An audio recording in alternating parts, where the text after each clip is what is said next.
Thank you for listening.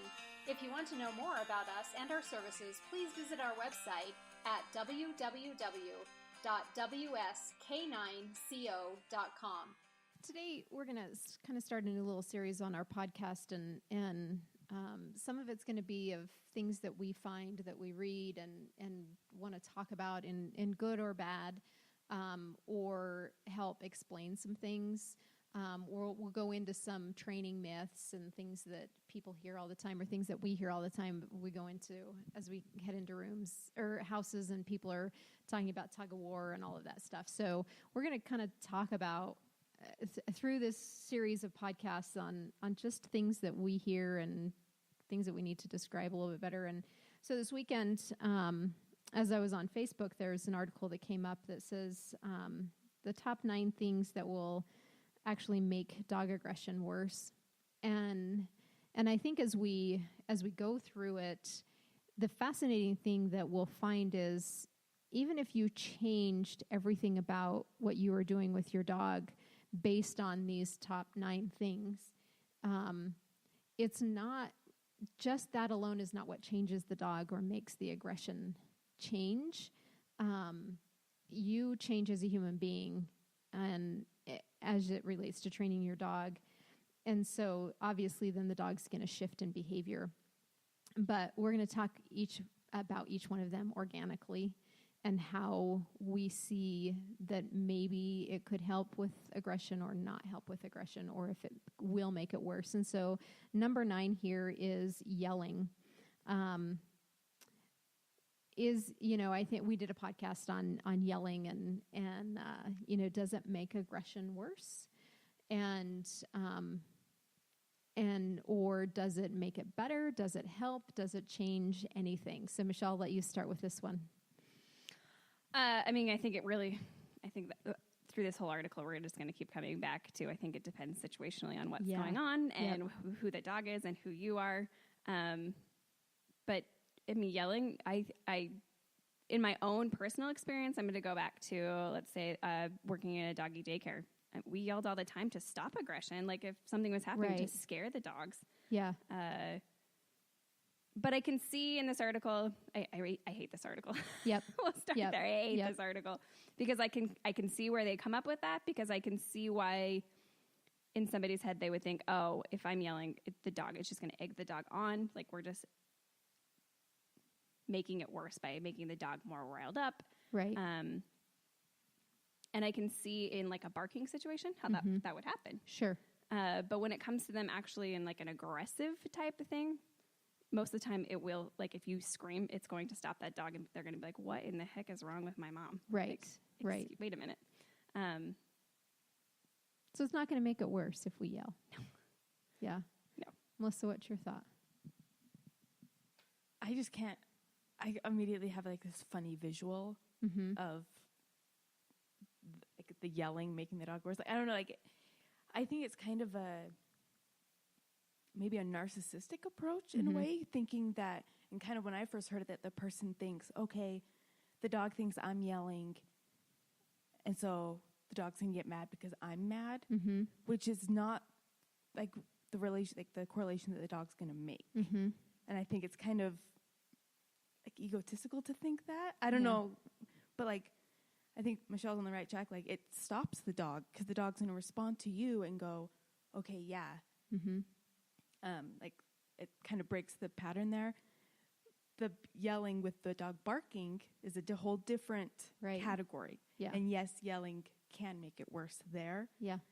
But in this situation, we want to stop the dog from doing the behaviors. Like if you're not going to yell, what are you going to do? Right. That's exactly what I was just going to say. If your dog is attacking another dog, what are you going to do? Be like, oh, please stop that fight. Oh, please don't do that. Yep. I mean, that just seems ridiculous.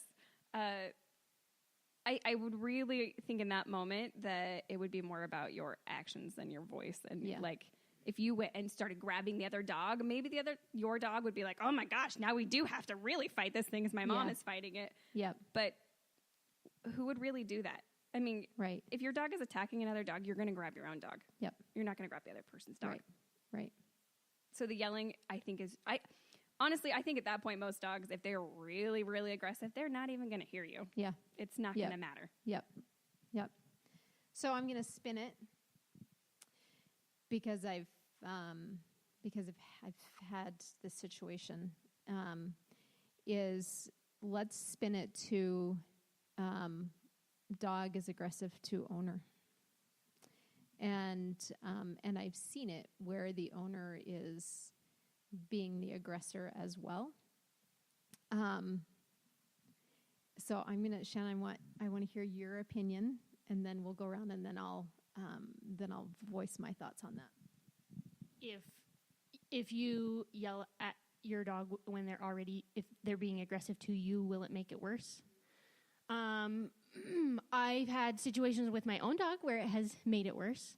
Louis had a tantrum one time where he was trying to claim a space, and I wanted the space for me, so I, stood in the space and said, "This is my space, you go away," in a yelling sort of aggressive manner, and he was just like, "No, it's mine," and it did make him more aggressive towards me, towards getting the space. So I changed my tactic, and we instead did restrain down in the space. But normally, as him, if you're in his space and you say, "No, go away," he will.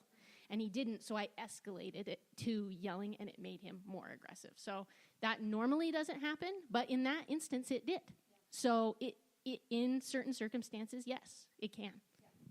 That's what I was thinking. I think it would definitely be situational. I guess it really depends on why the dog is attacking you. Yeah. But I think a lot of times that probably would make it worse if you were being more aggressive towards them. If it was a dominance thing. Like if it's not, I don't like that. That's why I hate this article, because how would this article be a one fix all for anybody? Right. Because this is totally situational. Yeah, and I think that's why it brought to my attention, and why it just made me angry, that I felt like we needed to talk about it. So here's my big picture thought on it, and I've been in situations like this with clients, is if a dog is reacting to you in an aggressive way, that any of your behaviors will trigger the aggression to you. And I'm not talking about the situations with Louis, because one, he didn't grow up with another dog raising him, and so he's got little tweaks. And again, this article is not a one fix all, right? It depends on the situation. But if your dog is attacking you when you escalate, how scary is that if, Melissa, you and I were siblings and I got aggressive with you, that dog is going to get aggressive, like at the aggression itself, that I firmly don't believe that these dogs should be in society. I don't think it's okay to have them. That, and again, these are one-off situations, but we can interpret this like, oh, I have an aggressive dog, I'll just stop yelling at it. It doesn't make sense. You put me in a weird position, because that was my exact thoughts was, well, you probably shouldn't have that dog if that dog's right. Like if your dog is that aggressive towards you, it probably isn't in the right home or should not be at all. Yeah. Well, and if, like, let's say, okay, you have this dog and you stop yelling, the dog's going to find a new trigger. Yeah. Maybe that's you just talking, or maybe that's you dropping something on the ground. Like, right. Anything can be perceived still that as relationship aggression. there. Sure. Like maybe you come home and you've had a bad day at work. Yeah. There's something there. And even if it's not yelling, like that's just the tip of the iceberg. You have bigger problems. Right. Right. Exactly. So does yelling make a dog's aggression worse? Maybe. But if it does, there's bigger problems. And again, it depends on the case, it depends on the dog, it depends on the environment, it depends on the situation. And yelling, if you stop yelling, it is not going to fix your dog, and it's not going to make it better.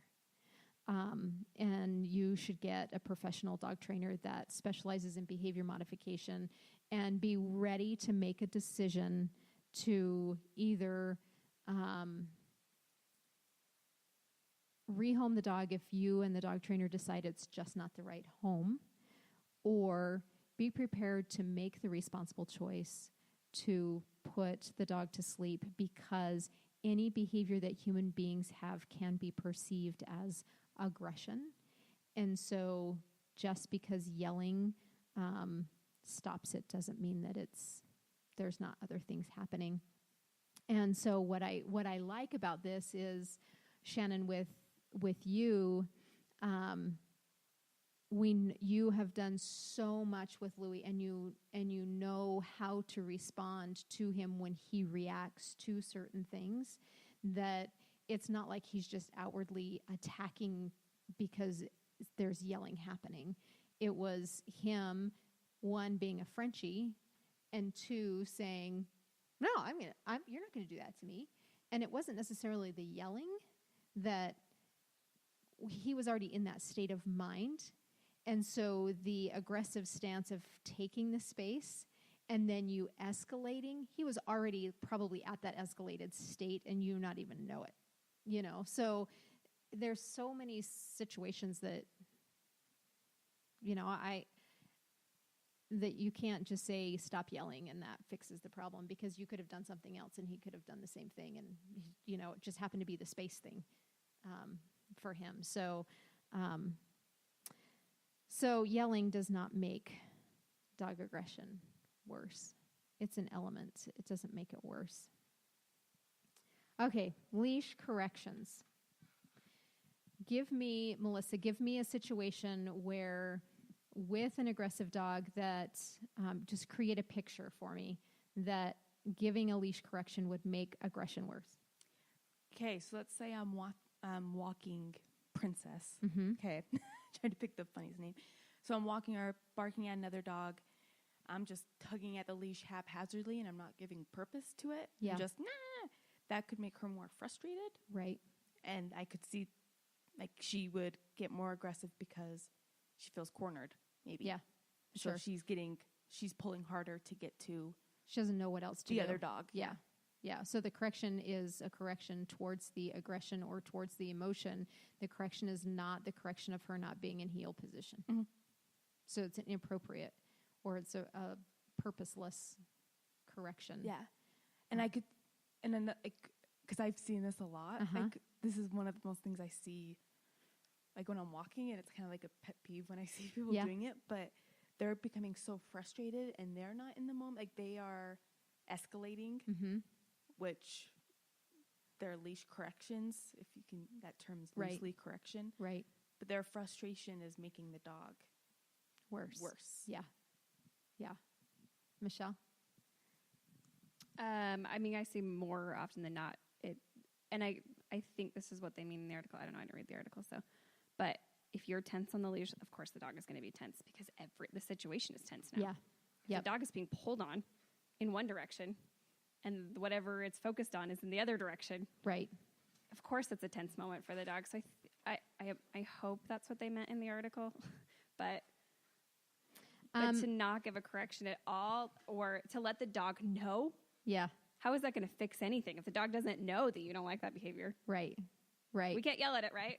Correct. We can't yell. We can't yell because it's step one. Yep. And now we can't even use the leash at all to help the dog. Right. Right. And that's where it comes down to, as you're reading things and understanding things, it's really talking about timing of the correction in this article. It's not you can't give a correction. It's the timing. And for me, it's not about correcting the leash reactivity or the aggression. It's correcting because we have taught the dog to heel. And so when a dog lunges at another dog, the dog is not heeling any longer. So the correction should come to the heel, not correcting the behavior. But the article is not, it's not clear about, one, what a leash correction is. Two, it's talking about timing and, you shouldn't do it because your timing's not right and it's just going to make it worse. Well, in your situation that you described, Melissa, it's going to make it worse. So, so again, it's this perception of, most people in general, as they're reading through articles, they're going to read the main point and then skim through stuff, and they're not going to get the whole picture and understand what it is that they're actually trying to say. So, I think it's important to not, you need to talk to, if you have any aggression, you need to talk to a trainer. Melissa? And a thought just came to my mind, but I feel like aggression and also anxiety, but that's a different topic. But those are two terms that are misused a lot. Mm-hmm. And that sometimes like, oh, my dog's aggressive. Right. No, there's X, Y, Z that's behind this. Yeah. That's you're perceiving as aggression. Right. Which if you're kind of just thinking it's aggression and so you're kind of targeting that, mm-hmm. that could make these other kind of things worse. Yeah. I don't know if that makes sense, but I feel like Yep. with this article, it's trying to be so 9 tips. Right, because they go into training should be fun and it should be Mm-hmm. exciting and we should use treats and we should, which is fine. But yes, when you're training heel, when you're training, sure, use food. It needs to be fun. But you also need to teach your dog what a correction is so that when they break that obedience command, that there's something. I'm working a puppy right now, and so we're starting to shape leash walking Mm-hmm. right now. Mm-hmm. And that was all we talked about last week was like we're not giving corrections yet, but in the future weeks we will be giving correction. Yeah. Because of course the dog has to know it first, Right. before you can correct whatever Yep. it is. Yep. So you teach it with the treats and blah blah blah Right. blah, and then if they don't do it, once they know it, Yeah. of course there's got There's got to be there's gotta consequences. be. Yeah. There has to be. Yep. And so again, it's really miswritten because leash corrections do not make aggression worse. It can, but you don't stop leash corrections to stop aggression. So, okay, an electric shock collar.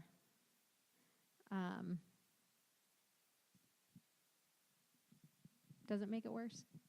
It can. Sure. Right. Of course it can. Just like everything that we've talked about, right? Right. Why would we shock the dog for being aggressive? No, you should never do that. But there's nothing wrong with giving the dog stimulation because they break the heel command or they break the sit command to be reactive or to be aggressive. Would you ever shock a dog for being like off leash and aggressive towards another animal? No, you would give information because they didn't come back to you or to leave it, not for the aggression itself.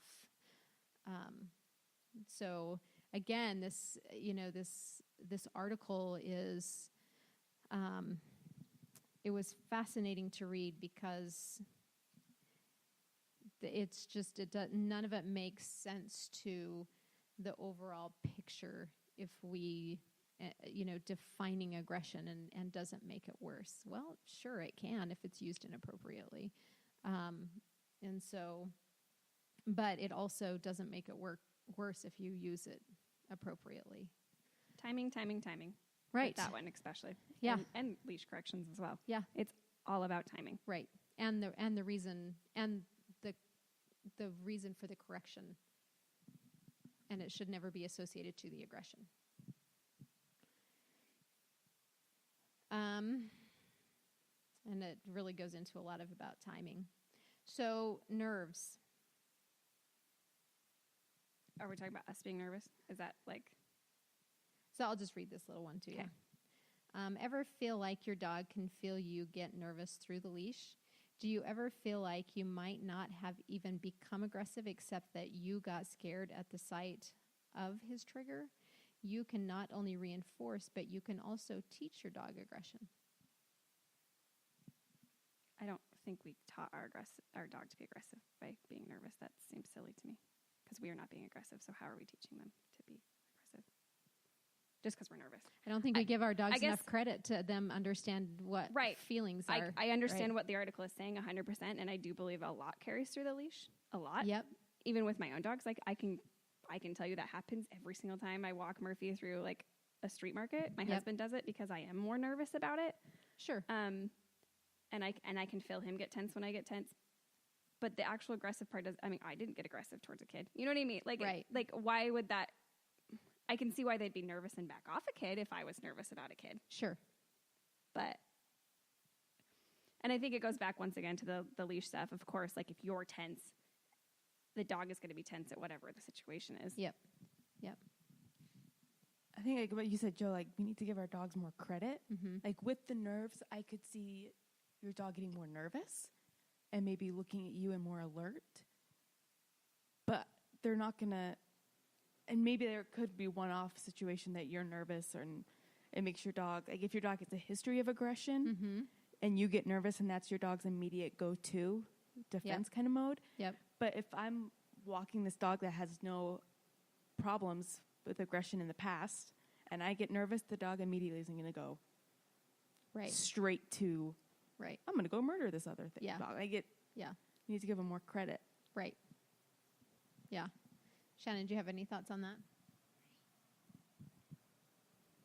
I think the viewpoint of the person that wrote this article probably is more on the dog already has a problem caused by whatever reason, and then if you're nervous and give the dog inappropriate information because you're afraid or nervous about it, it can trigger it, but it wasn't the inciting incident. Being nervous wasn't the inciting incident. This is a consequence of some other emotional baggage that you or the dog already have. The most common, I would say, would be being previously attacked by another dog while you're on a walk. I think that just in dealing with clients we have, most of the dogs that have that problem is from that inciting incident. Having a traumatic event happen previously while you're on a walk on leash, and then both parties are nervous about it later because that is a really scary event. And that this article doesn't address that side of it. Dogs do have a fight or flight sense. So if you're nervous and you're tense on that leash and the dog feels like it can't get away, of course it's going to fight. Yeah. Right. Of course it is. It has no other choice. Yep. If it feels like it needs to. Yep. So like Shannon said, I can totally see where this article is coming from. Did it make my dog aggressive? No. Right. No. Right. It could make it worse potentially, but. Sure. And all these things can. Right. Yeah. Taking our dog down to a crowded park can make it worse when they're not ready for it. So, lack of leash manners, I think, honestly comes back to the lack of leash manners does not create aggression, because we see the lack of leash manners in 90% of the dogs that we work and see in life. And most of them are not dog aggressive. Most of them, it's not a progression into aggression. There's underlying problems. And yes, if your dog is aggressive and does not have leash manners, it's a problem. But it doesn't make it worse. No, the dog just doesn't know what to do. Right. It has no idea what you actually want from it at that point. Yeah. So if it is truly aggressive, what else is it supposed to do? Yeah. It has no idea. Right. So it's going to be a dog stuck on a leash. Yeah. Okay, lack of socialization. I feel like that's kind of redundant. So talk about that a little bit. Of course, your dog, if you have your dog out in public, of course, you should have socialized it. Yep. Aggression doesn't just happen overnight or because most aggression is going to be fear-based, I would say. Yep. So of course, if the dog's never been out in it, of course it's going to be terrified. Yeah. Especially as a puppy, when puppies are so I don't know what you you took me away from my mom. That was scary, but I lived. You at that point, they're just going to start trusting you. So if you didn't do those things, of course it's terrified. Yeah. Wouldn't you be if you were kept in a house your whole life and then all of a sudden you're go run free at a park? That's what? Yeah. Yeah. So this in this part of the article, the person talks about most people think that socializing a dog is turning them loose and letting them run amok and do whatever. And they define it a little bit more of, how does she put it? Socializing means training around.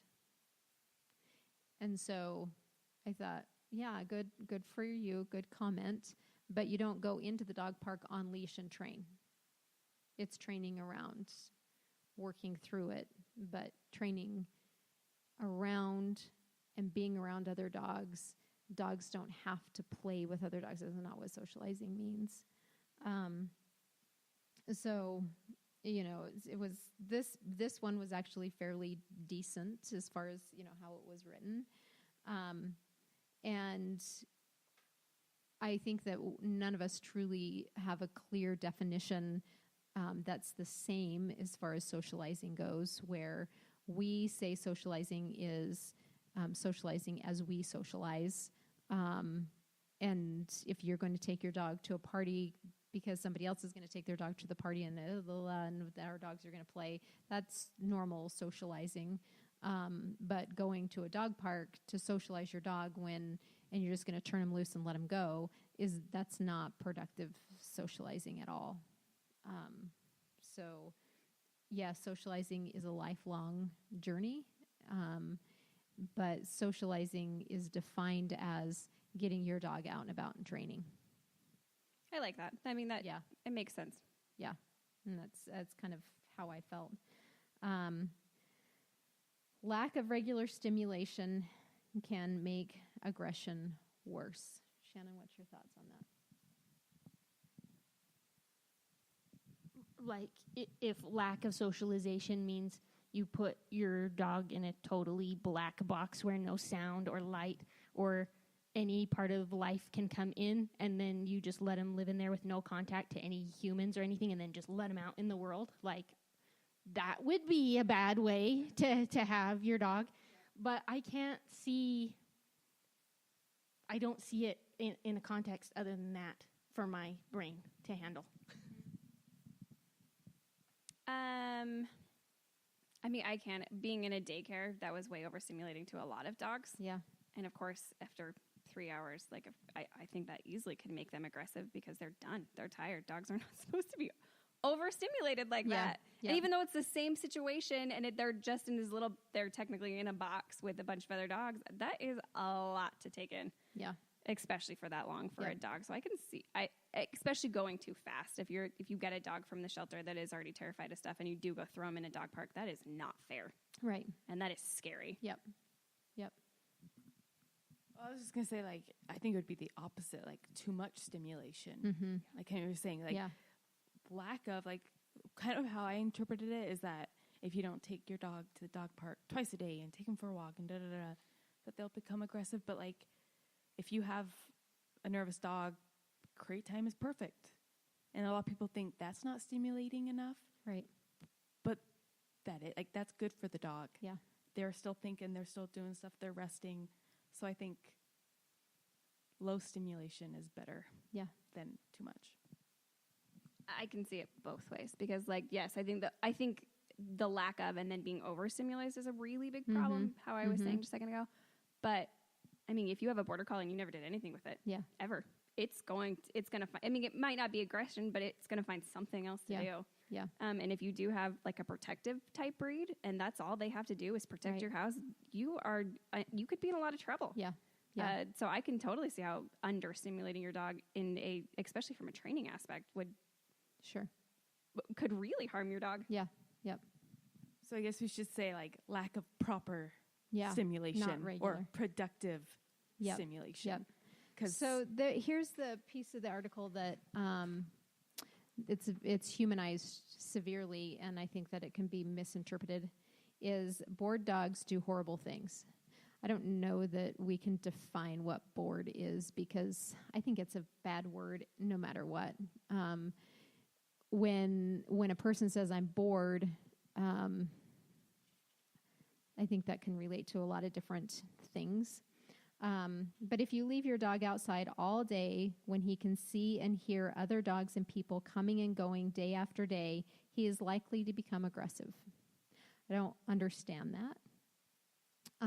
Watching other dogs and people do fun things is frustrating to your dog. You all should have just seen my eye roll. Yeah. Yeah, I mean, that's how it was when I was reading this article, was what's fun to you isn't necessarily fun to me, and a herding dog isn't going to want to protect the junkyard. You know, I mean, it just like, it's fun for, you know, a dog protecting something because that's what they naturally do, but St. Bernard is surely not going to think that a border collie's out having fun herding sheep. I mean, it just doesn't, it did not make sense to me at all. And so when because the dog is frustrated, then it's going to become aggressive. I could totally see if you had a border collie in the backyard and then you had a lab in the front yard and you were kicking a ball and the lab was playing fetch. I could totally see how that would frustrate a border collie that he couldn't herd the other dog. Right. Yeah, I could totally see that. Yeah. But just like seeing another dog going for a walk, no. Yep. I treat my dogs completely different, all three of them. Yeah. Well, the two littles get pretty equal treatment, but they don't need the same, they don't want the same thing. Yeah. Right. Yep. Were you going to say something? Well, yeah, and dogs don't think like, oh, geez, Fluffy over there is having a great time. I'm feeling angsty now. I'm going to go bite some. Like, yeah. Dogs don't dwell, they're not going to dwell on that. Yeah. Like, it can create frustration and they might act out in some way, and aggression could be one of those ways they act out, but that also could be digging or chewing on your fence, or there are a lot of other ways that they can act out. Yeah. From that it's not going to make it, but it's not immediately like, it's not the one way road, I guess. Yeah, for sure. Yeah, it's two dogs play in a play group. The reaction to seeing something visual stimulating and not being able to join can cause some frustration, aggression. Maybe. I guess just take the human part out of it. Right. Is really what it is, because of course that can, like the scenario I just used, of course that can. Yep. A border collie wants to chase the lab and the ball more than you. Right. But that doesn't mean he is like, I am really mad that lab is getting attention and getting to play, and I personally am not. Right. Right. Yep. Yeah. I think that this author is confused with like a misplaced job. Like, what's the dog's job? Because most of the dogs, their job is to sit in their yard. And can they watch stuff go by? Of course they can. It's interesting. I have a fence where my dog loves to watch things go by. He just sits out there and watches the bicycles.